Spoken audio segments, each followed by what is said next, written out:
건강수명 100세를 향하여 슬기로운 건강관리법을 알려주는 방송. 안녕하세요. OBS 생방송 건강콜센터의 저는 장민정입니다. 파리올림픽이 열리면서 늦은 시간까지 TV 보면서 응원하시는 분들 많은데요. 바르지 못한 자세로 TV 중계를 보며 응원하다 보면 다음 날 목이나 어깨 또 허리가 쑤시고 저리는 통증이 발생할 수 있습니다. 특히나 오랜 시간 구부정한 자세로 앉아 있다 보면요. 요통 등 척추질환 통증이 발생할 수 있는 만큼 틈틈이 스트레칭을 해주시면 좋겠습니다. 생방송 건강콜센터 오늘은요. 이 꼿꼿한 노년 인생을 위한 척추질환 치료법이라는 주제로 방송 준비하고 있습니다. 여러분들의 문의 전화도 받고 있습니다. 시청자 참여 방법부터 안내드리겠습니다. 네, 오늘 여러분의 척추 건강에 도움 말씀 주실 전문의 모셔보겠습니다. 신경외과 전문의 김욱하 원장님과 함께합니다. 원장님 어서 오세요. 안녕하세요. 네, 시청자분들께 인사 부탁드립니다. 네, 안녕하세요. 여러분의 척추 건강 지킴이 김욱하입니다. 장마가 끝나고 무더위가 시작되는 것 같습니다. 건강 관리를 위해서 운동을 하셔야 되는데 이렇게 무더울 때에는 비교적 선선한 아침과 저녁에 하시고 그리고 수분을 미리미리 충분히 섭취하셔야 한다는 점을 꼭 기억하시면 좋겠습니다. 저는 오늘 방송을 통해서 꼿꼿한 노년 인생을 위한 비수술적인 척추질환 치료법을 여러분에게 전해드리겠습니다. 네, 오늘 김욱하 원장님과 함께 하시면서 이 허리 통증과 관련해서 궁금하신 점 있으시면요. 아래 나가고 있는 번호로 연락 주시면 되겠습니다. 원장님, 무엇보다 꼿꼿한 노년 인생을 위해서는 꼿꼿한 허리 건강, 이 척추 건강이 중요할 텐데 척추 때문에 많이 고생하시는 분들 대표적으로 어떤 질환 때문에 고생하실까요? 네, 척추를 이렇게 구부정하게 만드는 것 또한 이제 이 대표적인 두 가지 질환인데요. 네. 바로 협착증과 디스크가 되겠습니다. 먼저 협착증을 살펴보면요. 척추 내로 신경이 다니는 통로가 많이 있는데 이 부분들이 여러 변화 때문에 좁아지고 신경이 눌려서 증상을 유발하는 병입니다. 다음 화면 주시면요. 왼쪽에 두 MRI 영상처럼 신경 통로가 넓어야 되는데 오른쪽에 두 MRI 영상처럼 좁아지게 되면 증상이 유발됩니다. 특히 허리 협착증의 경우에 걸을 때에 허리와 양쪽 엉덩이 다리가 아프고 당겨서 걷는 게 힘들어지고요. 네. 그리고 처음에는 허리를 꼿꼿하게 펴고 걷다가 점점점 구부정해지는 그런 병이 협착증이 되겠습니다. 다음은 디스크인데요. 네. 정상적으로 있지 않아야 될 곳으로 디스크가 튀어나와서 신경을 누르고 그것 때문에 증상이 유발되는 병이 되겠습니다. 다음 화면 주시면요. 지금 노랗게 칠해진 것이 이제 튀어나온 디스크인데요. 원래 저기에 편안하게 지나가야 될 신경을 누르게 되고 특히 허리 디스크의 경우에는 한쪽 엉덩이와 다리가 너무 아프고 자세를 취하기가 쉽지가 않습니다. 그래서 어떤 경우에는 정말 구부정하게 잠을 자야 될 수밖에 없는 그런 병이 디스크가 되겠습니다. 네. 협착증이나 디스크, 통증 부위나 증상이 조금씩 다른 것 같은데 내가 어느 쪽이 좀 쑤시고 저리느냐에 따라서 척추 어디에 이상이 있는지도 혹시 알 수 있을까요? 네. 특히 허리의 경우에 여러 부위에 약간의 이상만 생겨도 허리 통증을 유발할 수가 있는데요. 다리 쪽에 통증이 유발이 되면 내 척추에 몇 번째에 문제가 있는지를 좀 미뤄 짐작할 수가 있습니다. 다리의 바깥쪽으로 통증이 동반이 되어 있으면 허리 4번, 5번 사이에 문제가 있을 가능성이 매우 높고요. 네. 다리의 뒤쪽, 허벅지 뒤나 종아리 쪽으로 통증이 동반이 되면 요추 5번과 천추 1번 사이에 문제가 있을 거다라고 미뤄 짐작할 수 있는데요. 꼭 제가 한번 말씀을 드리고 싶은 것은 허리가 아프지 않고 다리에 통증이 있는 경우가 있는데요. 네. 대부분의 환자분들께서 이럴 때는 관절에 문제가 있다라고만 알고 계시는데 그렇지 않고요. 허리 통증 없이 다리만 아플 때에도 척추에 이상이 있을 수가 있으니까 척추 보는 의사를 만나야 된다는 사실을 꼭 명심하시면 좋겠습니다. 네. 디스크든 협착증이든 모든 분들에 또 해당하는 내용이 있는데요. 통증이 시작되는 순간 빨리 병원에 오시는 게 좀 가벼운 치료를 받을 수 있다는 내용이거든요. 단계적 치료법에 대해서도 좀 소개를 해주시죠.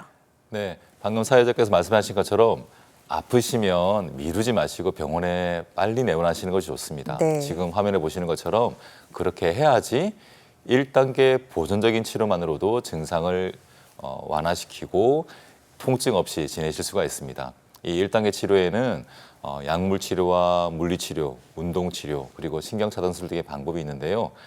꼭 명심하십시오. 아프면 빨리 내원하시는 것이 좋습니다. 그런데 이제 이 1단계 치료만으로도 통증이 완화되지 않으면 그럴 때 이제 2단계의 치료를 받게 되는데 이 비수술적인 치료 방법에는 신경성형술이나 증식 주사 치료, 그리고 양방향 척추 내시경술 등의 방법이 있습니다. 근데 안타깝게도 네. 정말 소수이긴 하지만 이런 1단계와 2단계 치료만으로도 통증이 해결되지 않을 때 3단계 수술적인 치료를 받으시는데요. 이런 방법에는 유압술과 고정술, 그리고 인공 디스크 치환술의 방법이 있습니다. 네, 허리는 아픈데 수술하라고 할까봐 병원에 못 가셨던 분들은 오늘 저희 프로그램과 함께 하시면 좋을 것 같고요. 그 비수술적인 치료법들에 대해서 좀 소개해 드리려고 합니다. 먼저 알아볼 치료법이 증식주사 치료인데요. 사실 수술 생각했다가 주사 치료만으로 치료가 될 수 있다고 하면 너무 반가운데 치료 원리는 어떻게 되고 간격은 또 얼마나 자주 맞아야 되는지 이 부분 설명 부탁드립니다. 네. 척추를 이루고 있는 힘줄이나 인대가 많이 있는데요. 이런 부분들이 손상을 받고 불완전하게 치유가 되면 통증이 유발이 되고요. 만성화될 수가 있습니다. 이 부분을 치료하는 방법이 증식주사 치료가 되겠는데요. 네. 소량의 자극성 물질을 인대나 힘줄이 뼈에 부착하는 부위에 주사를 하게 되면요. 염증이 유발이 되고 이 염증을 내 몸 스스로가 치유하는 과정을 통해서 미약하고 느슨해진 인대나 힘줄을 보다 탄탄하게 강화시켜서 통증을 해결하는 그런 방법이 되겠습니다. 대개의 경우에 4주 간격으로 6 내지 10회 정도 치료를 하고 있습니다. 네. 주사 치료인데도 재생이 가능한 치료라는 점 여러분들 보시면 좋을 것 같고 어떤 분들에게 필요한 치료인지 그 부분도 좀 설명 부탁드릴게요. 네, 앞서 말씀드린 것처럼 수술을 받지 않고 만성 통증을 해결하고 싶은 경우, 그리고 수술 후에 통증이 재발한 경우에 증식주사 치료가 좋은 방법이 될 수 있습니다. 또한 1단계 치료만으로도 통증이 해결되지 않을 때, 그리고 신경 차단술에 스테로이드를 쓰게 되는데요. 네. 이 스테로이드의 부작용을 경험하셨거나 아니면 스테로이드의 부작용 때문에 신경 차단술을 받기를 꺼려 하시는 분들이라면 이 증식주사 치료가 좋은 치료법이 될 수 있습니다. 네. 그렇다면 지금부터는 실제 증식주사 치료를 받으셨던 분들 얼마나 좋아졌는지 그 사례를 좀 확인해 보도록 하겠습니다. 첫 번째 사례가 60대 후반의 어머님이신데요. 이미 여러 차례 좀 시술을 받아보셨던 분인 것 같은데 통증이 계속됐는데 증식주사로 좀 해결해 보신 것 같아요. 네, 화면에 보시는 것처럼 이분은 68세 여자 환자분이고요. 5년 전에는 요추 3번과 4번 사이에 협착증에 대해서 신경감압술을 받으셨고요. 1년 전에는 요추 4번과 5번 사이에 척추 전방 전이증과 함께 협착증이 있는데 이때에도 이제 신경감압술을 받았습니다. 그런데 이렇게 두 차례의 신경감압술을 받았음에도 불구하고 허리 통증이 지속되어서 이제는 정말 수술을 받아야 되나 고민하셨던 분인데요. 네. 이럴 때 수술이 바로 필요한 건 아니고요. 이 증식주사 치료가 좋은 치료법이 될 수 있습니다. 이분은 이제 한 차례, 두 차례 이제 주사 치료를 거듭 받으시면서요. 지금은 6회를 종결된 상황인데 처음에 그런 허리 통증이 한 80~90% 정도 좋아져서 지금은 일상적인 활동을 하시는 데에 별다른 통증 없이 그렇게 잘하고 계시는 그런 사례가 되겠습니다. 네, 이렇게 증식주사를 통해서 좋아지신 분의 사례도 만나봤고요. 나도 이렇게 좋아질 수 있을까 고민되신다면 오늘 저희 쪽으로 문의 주시면 되겠습니다. 시청자 참여 방법 한번 안내해드리고 여러분들의 문의 전화 받아보겠습니다.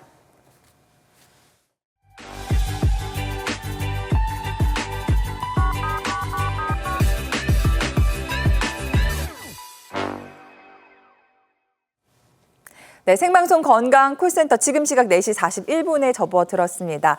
지금부터는 여러분들의 전화 받아보도록 하겠습니다. 여보세요? 여보세요? 네, 안녕하세요. 네, 안녕하세요. 네, 아버님 전화 잘 주셨고요. 혹시 예. 올해 연세가 어떻게 되셨는지 여쭤봐도 괜찮을까요? 만으로는 65세예요. 65세. 네. 네. 어디가 불편하신지 저희 스튜디오에 김욱하 원장님 나와 계시니까요. 여쭤보시는 거에 답변 부탁드립니다. 네. 네, 안녕하세요, 아버님. 네, 안녕하세요. 네, 어디가 아프신가요? 아우, 그냥 고관절이 그 엉덩이 뼈 있죠? 네. 네. 거기가 아파가지고 말도 못했었어요. 근데 네. 이제 또 이제 정형외과만 다니다 신경외과로 가가지고 네. 주사를 맞았거든요. 치료 네네. 주사 이제 그 엉덩이 저 허리 저 끄트머리 그 엉덩이 저 허리 축에다가 네네네. 예, 그거를 한 10번 맞았나 봐요. 10번이요? 네네. 네, 그랬더니 통증은 많이 가셨어요. 네네. 통증이 완전히 가시지는 않았고 많이 가셨는데 네. 하체에 힘이 없네요. 아, 아, 다리 힘이 쪽에 힘이 없다고요? 없으시다고요? 네, 아버님 그 저기 엉덩이 아프신 건 좀 오래 되셨나요? 예, 오래됐죠. 그랬다가 작년 7, 8월에 가가지고 이제 동네 신경외과 가가지고 네네. 주사를 맞으니까 예, 예. 그게 효력이 있더라고요. 근데 제가 발목도 수술하고 지금 오른쪽 관절도 안 좋고 그렇거든요. 그래서 네. 지팽이를 짚고 다녀요. 네, 예, 젊으신데, 예. 네. 예, 아버님 혹시 네, 엉덩이가 아플 때 네, 다리 쪽으로 통증은 없으셨어요? 예, 예. 다리 쪽 통증은 없었고 엉덩이가 그냥 뽀개지는 것처럼 아직 말도 못했어요. 아버님 오른쪽은 지금 아주 예, 네네네.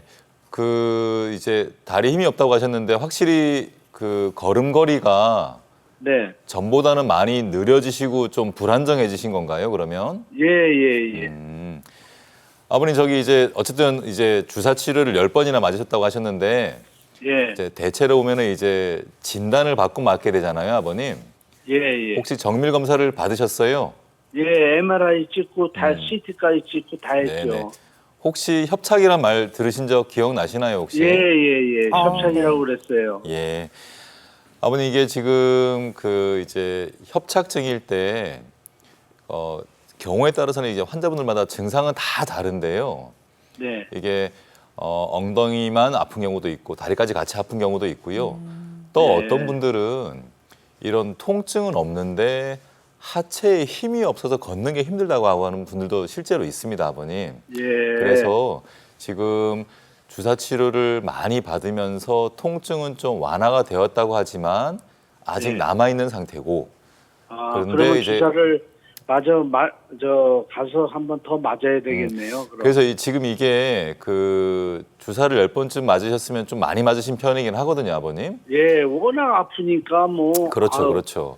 근데 이제 거기다가 다리 힘까지 없기 때문에 예, 이런 상태일 때는 그런 일반적인 그런 주사 치료만으로는 치료의 한계를 보일 가능성이 매우 높아요, 아버님. 네. 그래서 예. 어쨌든 지금 다니시던 병원에서 치료를 받으면서 통증은 완화가 되었기 때문에 다시 네. 좀 여러 차례 방문하셔서 좀 상담을 다시금 하셔야 되고요.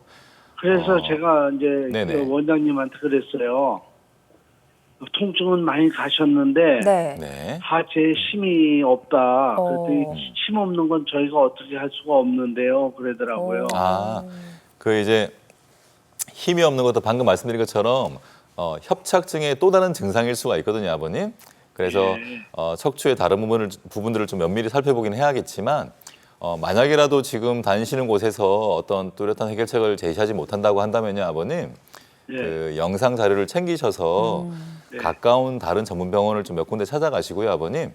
예. 설명을 하고 신체 검진을 하고 영상을 같이 보면서 아버님한테 또 맞는 또 다른 치료가 있으니까 네. 좀 이제 힘드시겠지만 가까운 전문 병원들을 좀 다른 전문 병원들을 좀 몇 군데 찾아가시면 좋겠습니다, 아버님. 네. 그리고 저 주사는 더 맞아도 괜찮겠죠. 그래야 아니 아픈 게 앉았다가 네. 네. 앉았다가 어떤 때 일어날 때 좀 괜찮아요. 네네, 그러다 아버님. 어떤 때는 또 그냥 앉아 있다가 일어나면 엄청 아파요. 또. 아, 그렇죠, 그렇죠. 예, 네. 예. 근데 이미 10번이나 네, 그렇죠. 맞으셨는데. 네. 아버님 그 이제 주사를 맞더라도요, 아버님. 예. 스테로이드 넣는 것을 좀 주의하셔야 되거든요. 그래서 네. 의사분들하고 상의를 좀 하시고요. 왜냐하면 네. 몇 번 더 맞는데 스테로이드를 잠깐 쓴 것만으로도 또 부작용이 생길 수가 있기 때문에 스테로이드를 좀 제외하면서 맞는 게 좋고요. 그리고 10번을 맞고 난 다음에 또 불구하고 다리 힘이 없는 상태라면은 예. 그런 일반적인 그런 스테로이드를 이용한 주사 치료보다는 다른 방법들이 필요할 수가 있습니다, 아버님. 그래서 제가 지금 영상을 보지 못한 상태에서 말씀을 드리는 게 한계는 있는데요. 가까운 다른 전문 병원을 좀 찾아가셔서 다시금 좀 상담을 하시는 게 좋을 것 같습니다, 아버님. 네, 알겠습니다. 아버님, 통증은 잡혔는데 이미 그 주사 치료는 좀 끝까지 맞아 보신 것 같아요. 그래서 다리에 힘이 없는 상태인 것도 분명 해결할 수 있는 방법이 있다고 생각하거든요. 포기하지 마시고 의사 선생님마다 전문적으로 다룰 수 있는 치료법이 다르니까요. 좀 여러 의사 선생님들의 의견을 구해보는 것도 방법일 수 있을 것 같고요. 저희가 잠시 뒤에 또 다른 치료법을 소개해 드릴 테니까요. 계속해서 한번 방송 봐주시면 좋을 것 같습니다. 전화 주셔서 감사드리고요.